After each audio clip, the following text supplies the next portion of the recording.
La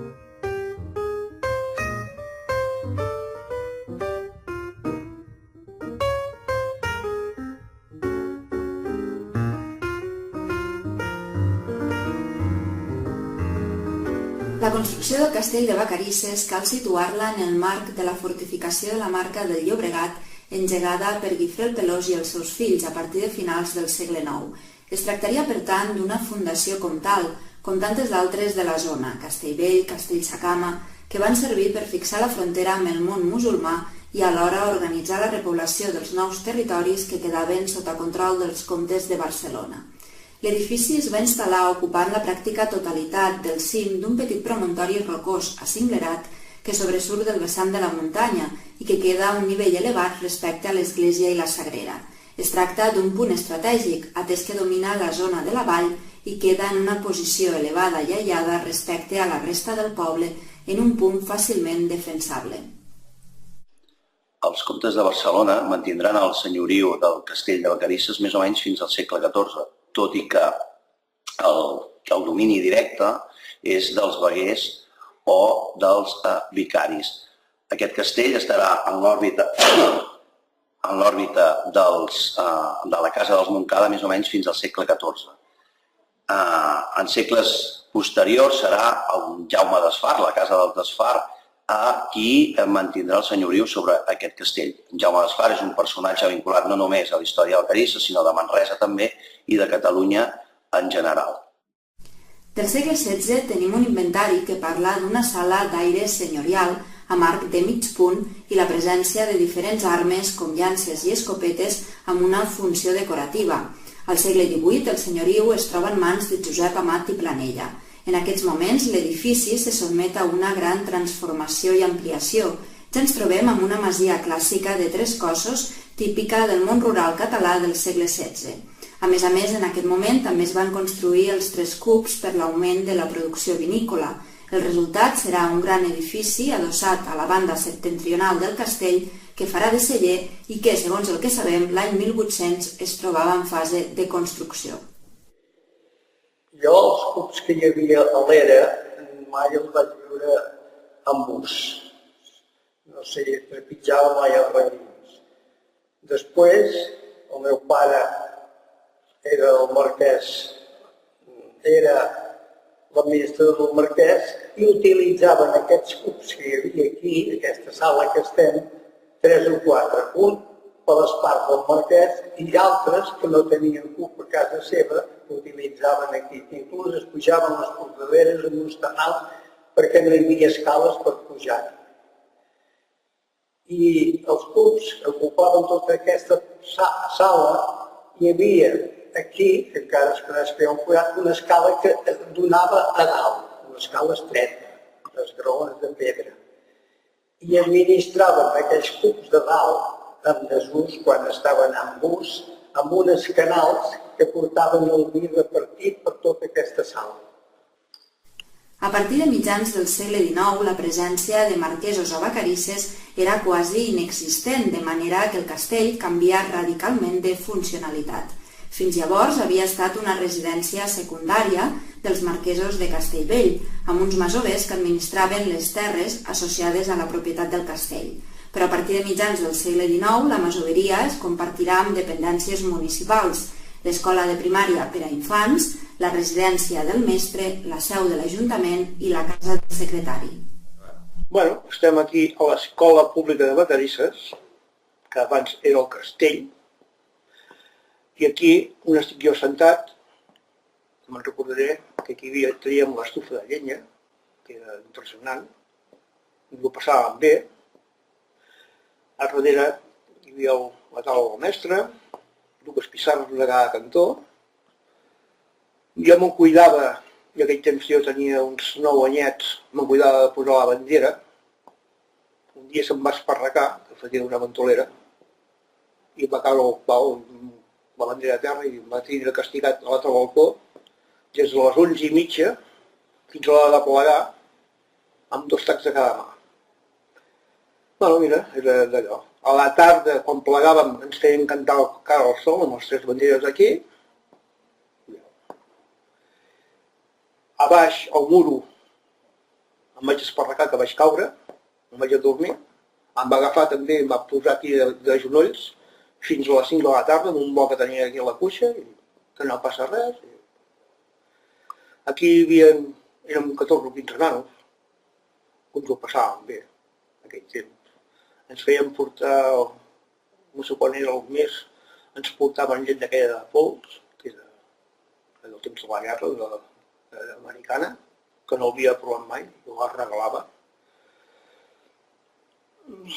Feien cursos aquí, carreres, aquí al castell. A dalt hi havia dues vides, un sobre el meu cap, que eren grosses i guapes, i jugàvem allò amb palmeres, aquestes de... Mira, teníem com un avió d'aquests i bé, ens ho passàvem bé. L'any 1974, l'Ajuntament de Vacarisses s'instal·la a l'edifici actual. Des de llavors només va continuar ocupada la part occidental de la planta baixa del castell i residia la família encarregada de la centraleta de telèfons fins a inicis dels anys 90. Em dic Alejandro Domínguez Fernández. En l'any 1963 vam vindre la meva mare i jo al castell perquè això era la central de telèfons. I van estar aquí vivint bastants anys tota la família. El que era l'entrada al castell estava aquí, en les finestres l'entrada al castell. Això era el menjador que sortia la meitat de la roca o un tros de roca en el menjador. I aquí n'hi havia un passillo, n'hi havia una altra habitació, aquí n'hi havia tarifè, i a la roca no es veia en la primera habitació. Sí que en la segona habitació es veia la roca per la part de dintre del terrester que hi havia. I a l'esquerra hi havia l'entrada, o sortia, millor dit, al pati, que n'hi havia un petit lavabo. I després hi havia el corral que teníem nosaltres, gallines i el que podies tindre.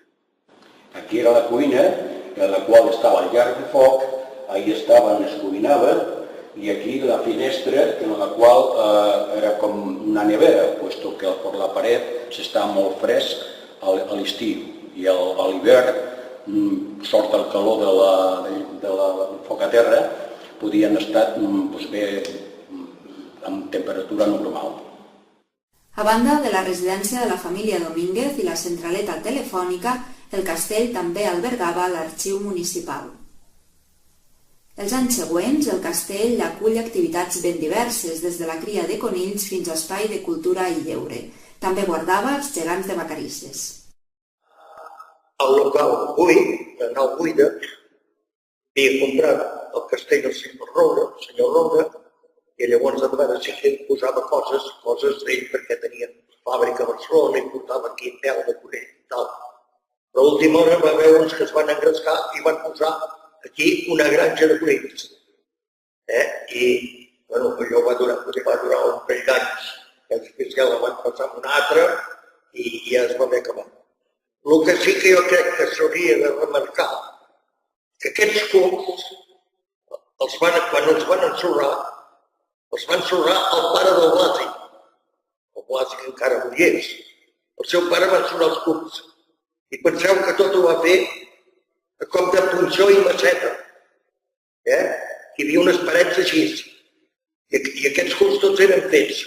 Codronells són aquelles pedres de riu, de riera, que són netes de l'aigua, que moltes inclús són rodones. Aquelles pedres i calç. Calç viva pastada.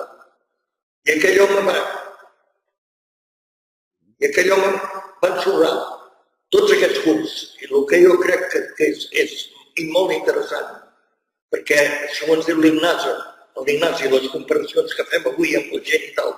Avui jo diria que no trobaríem un home que li donessis un punxó i una maceta i digues has d'ensorrar tots aquests cucs, perquè plegaríem. I això ho va fer el pare del Blasi. Soc la Flora.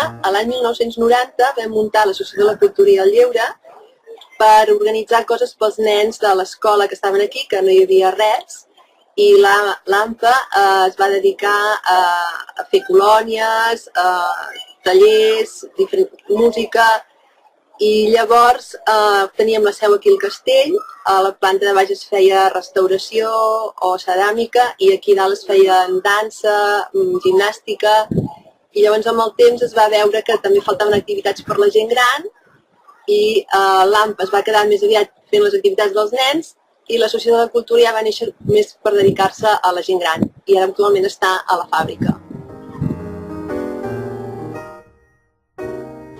Hola, soc l'Amèlia de la Colla Gegantera, des de la seva fundació, i estic aquí, en aquest lloc tan bonic, doncs per explicar-vos que al principi, quan vam tenir els gegants, els vam estar guardant aquí bastant de temps. Clar, era tota una peripècia, els gegants anaven amb unes caixes de fusta que pesaven molt i pujar aquestes escales, doncs pels pobres geganters, Déu-n'hi-do. Llavors ja ens van donar la sala per guardar-los, la sala de baix, la sala dels conills que deien llavors, ara la sala dels cucs.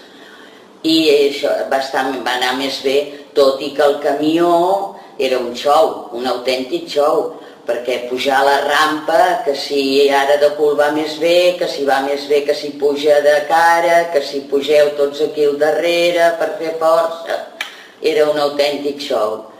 Però mira, ara tot ha canviat, ara els gegants van amb el seu remolc, van molt bé, i això també ha canviat molt i està molt bonic, i ara quan hi vinc, doncs hi vinc amb el meu net, a escoltar el conte de cada mes, a buscar vídeos, a fer el lector cavallers i, bueno, el lloc m'encanta.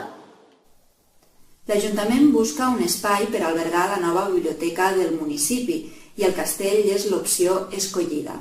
Evidentment, calien grans reformes per habilitar l'espai per a aquesta nova funcionalitat. M'agradaria parlar sobre l'espai aquest on ens trobem, la biblioteca o el castell. Jo penso que aquest edifici, tal com el veiem ara, és el fruit de lluites compartides de diferents alcaldes, és a dir, de diferents alcaldes que han passat per l'Ajuntament de Vacarisses. Primer de tot, en Fermí Massana, que va ser qui va comprar aquest edifici en el seu propietari. Bé, jo soc Fermí Massana, que vaig ser alcalde de Vacarisses i també regidor durant uns anys. Llavors, quan jo vaig ser alcalde, aquest edifici estava en desús. Nosaltres ja estàvem al nou edifici, que és l'Ajuntament actual. El projecte que vam fer nosaltres després de comprar el castell amb la família Roura era que, a part de la remodelació que es volia fer, volíem ocupar un espai important per fer un museu de la pagesia. Cosa que ja teníem molts instruments del camp, com carros, arades i altres objectes que havíem adquirit, que molta gent ens ho donava, però hi va haver llavors un canvi de govern i això es va acabar d'aquesta manera, vull dir, no es va fer el que havíem projectat nosaltres. Posteriorment, en Salvador Boada, que va ser qui d'alguna manera pensa com ha de ser aquest edifici i pensa posar-hi la biblioteca i és tal com el trobem actualment. El castell de Vacarisses, pels vacarissans, sempre ha sigut un edifici emblemàtic i important. Molts de nosaltres hem anat a l'escola, jo havia anat a l'escola, a l'edifici, a l'aula de dalt i els records que tenia. Va ser una peça important, durant molts anys vam estar demanant subvencions per arreglar aquest edifici i no se'ns havien concedit. La clau i el moment que va canviar va ser quan Vacarisses va arribar a 5.000 habitants, que per normativa tenim que tindre, els 5.000 habitants ens toca una biblioteca. Vam proposar a la Diputació de Barcelona construir la biblioteca del castell i poder-ho rehabilitar i se'ns va concedir aquesta subvenció. I va ser el moment que tenim aquest edifici i de tots molt estimat. En Carles Canongia, qui l'equipa d'alguna manera i qui l'inaugura. Bueno, estem a la presó. Jo aquí encara recordo, quan era petit, que va haver un senyor tancat aquí per robar gallines. I de petit estàvem situats aquí baix i anàvem mirant-lo i l'home ens mirava. Bueno, jo el que sí tinc que parlar-vos i que tinc un gran record és del dia de la inauguració. Després de molts entrebancs que ens vam trobar, es va poder tirar endavant la inauguració i va ser un dia que queda marcada a dins la meva memòria per sempre. Estàvem convençuts, i així ha estat, que va ser un equipament cultural cabdal per Vacarisses. Hi ha hagut un abans i un després. Aquest després és que Vacarisses, la biblioteca, ha servit com dinamitzador cultural del poble. I a més, que ha fomentat la lectura i fomenta la lectura, sobretot als infants. I això, puc parlar per experiència, i això demostra que tothom que va tindre la idea de tirar endavant i convertir això en una biblioteca, la va encertar, i que era un equipament molt necessari pel nostre municipi. I ara jo actualment que d'alguna manera el que fem és donar continuïtat en aquest projecte, donar-li tot el suport econòmic que podem des de l'Ajuntament perquè sigui una realitat. Espero, doncs, que en el futur els posteriors alcaldes o alcaldesses que hi hagin en aquest municipi aposten, igual que han apostat tothom, per aquest espai. Durant aquests 10 anys, la Biblioteca al Castell ha evolucionat molt. Les més de 2.000 persones que disposen del carnet de l'equipament hi poden gaudir de diferents serveis, com el préstec de llibres, revistes, música i pel·lícules i una programació plena d'activitats per a tots els gustos i les edats. Doncs suposa un privilegi parlar dels 10 anys de la Biblioteca al Castell, no pel temps que representa, sinó pel fet que en aquest temps ens hem convertit en un equipament clau en la vida cultural del poble. Veníem d'un servei molt més senzill com era el bibliobús. Avui dia la biblioteca està oferint activitats per tot tipus de públics, adults i infants, que van des de clubs de lectura, recitals, presentacions de llibres, activitats en participació en les escoles, plans de foments a la lectura i hores del conte i moltes coses més. La nostra visió de futur és una biblioteca centrada més enllà dels llibres en les experiències i en l'enriquiment cultural que pot oferir i el tracte amb els usuaris, així com una millor integració amb les noves tecnologies, que dins d'aquest camp hi ha programada l'habilitació d'una aula multimèdia durant el 2019 a la biblioteca.